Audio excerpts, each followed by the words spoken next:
Have you ever had the feeling someone completely misunderstood who you are?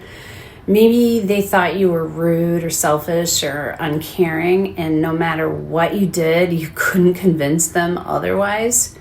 I think most of us have experienced that at some point. I certainly have. One time, it happened at my son Zach's wedding. Now, before I tell you the story, I should probably explain one thing.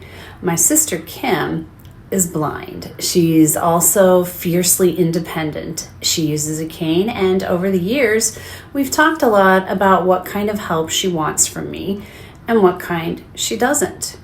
So when we're walking together, I usually don't take her arm. Instead, I walk a little ahead of her and talk. My voice is kind of a directional beacon. I'll tell her where we're going, describe what's coming up, and let her make her own way there. To Kim, that's what respect looks like. Or at least that's what I thought this story was about. I eventually realized it was really about something all of us do. Part of Zach and his wife Lena's wedding took place in a Sikh temple. Their wedding wasn't just one day, it was nearly a week of celebrations. So we spent a lot of time getting to know Lena's family. Many of the older relatives had been born and raised in India. While at the temple, Kim and I were walking toward a staircase. I reached it first and did what I always do. I started describing the stairs out loud while Kim followed a few steps behind me.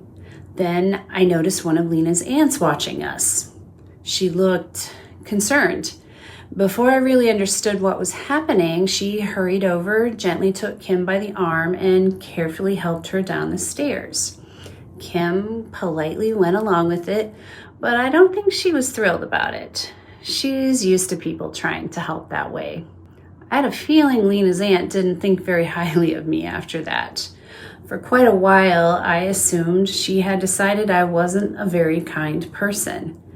I think we were probably making the very same mistake about each other.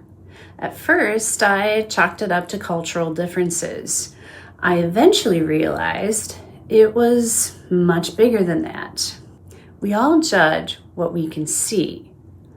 What we often can't see is everything someone else has learned before that moment.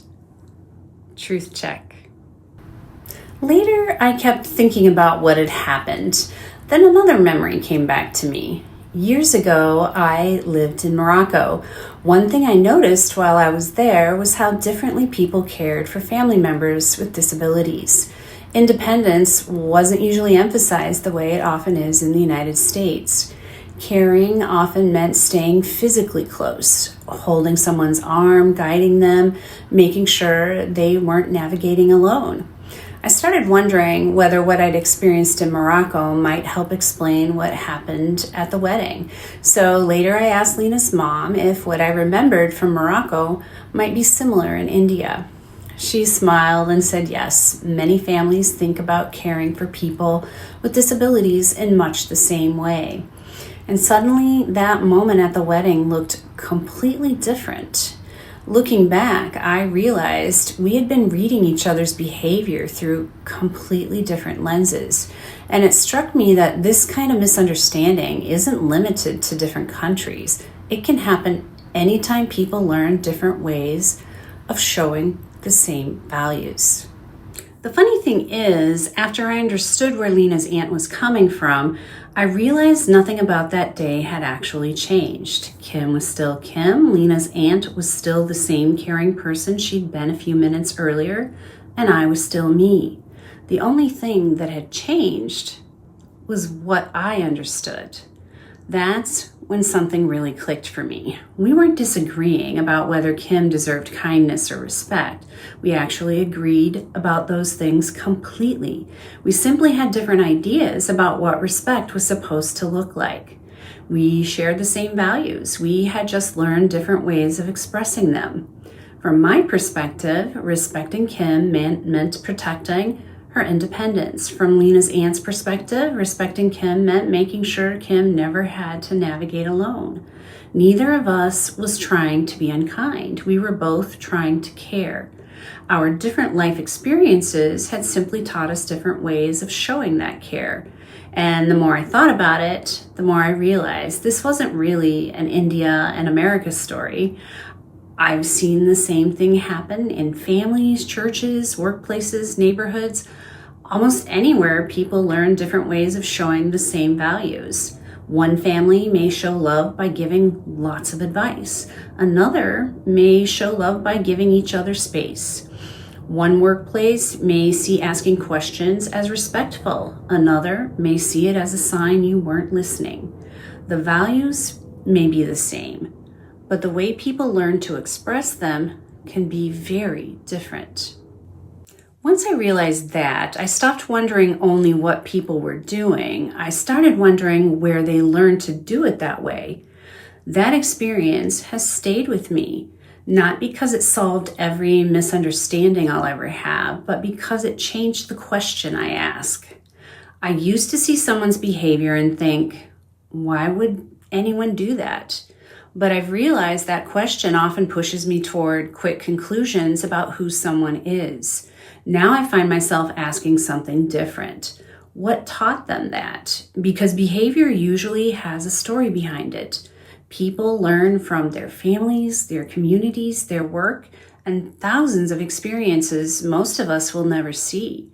Now, that doesn't mean every action is wise, and it certainly doesn't mean every misunderstanding disappears once we know someone's story.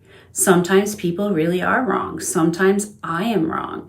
But I've realized there's a big difference between deciding who someone is and becoming curious about what shaped them. One approach tries to label a person's character. The other tries to understand the experiences behind it. And those two approaches often lead me somewhere very different. I still don't always know the answer, but simply asking what taught them that has made me much slower to assume I already know someone else's story. So through my window today, I still make quick assumptions. We all do. But I'm trying to catch myself just a little sooner. Before I decide who someone is, I try to ask what taught them that. Not because I'm always wrong, but because sometimes I am. And sometimes the missing piece isn't another fact, it's another life experience. We usually only see what someone does. We rarely see everything that taught them to do it that way. And remembering that has made me a little slower to judge and a little quicker to become curious. Can you think of a time when you completely misunderstood someone's behavior and later realized there was a story behind it? Or maybe the opposite. Has someone ever misunderstood one of your actions because they didn't know your story? I'd genuinely love to hear about it. This week, the next time someone's behavior surprises, frustrates, or even annoys you, pause before deciding what it says about their character. Instead, silently ask yourself, what taught them that?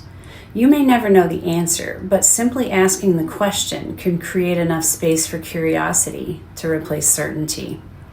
This channel isn't about censoring or forcing people to agree. It's about slowing down long enough to really listen, understand different perspectives, and approach discussions with thoughtful reflection together. I welcome different views, I really do, but respect matters here. If you disagree, explain why. If you see it differently, share your perspective. Here, our differences are strengths, and they're starting points for deeper understanding, not weapons. And if you'd like a little extra help shaping your reply, I've linked my 3 Ps in Action comment edition in the description. It's the same process I use myself to pause, pinpoint truth, and proceed with purposeful forethought. Every one of us is living out lessons someone or something taught us. Some of those lessons help us. Some eventually need to change. But before we decide who another person is, maybe it's worth wondering, what taught them that? Sometimes that single question is enough to turn an argument into understanding. If you find these reflections valuable, hitting the thumbs up, sharing this with a friend, or subscribing helps bring people into the conversation. and I'm really glad you're here. Remember, pause, pinpoint truth, proceed with purposeful forethought. Join the conversation. See you next time.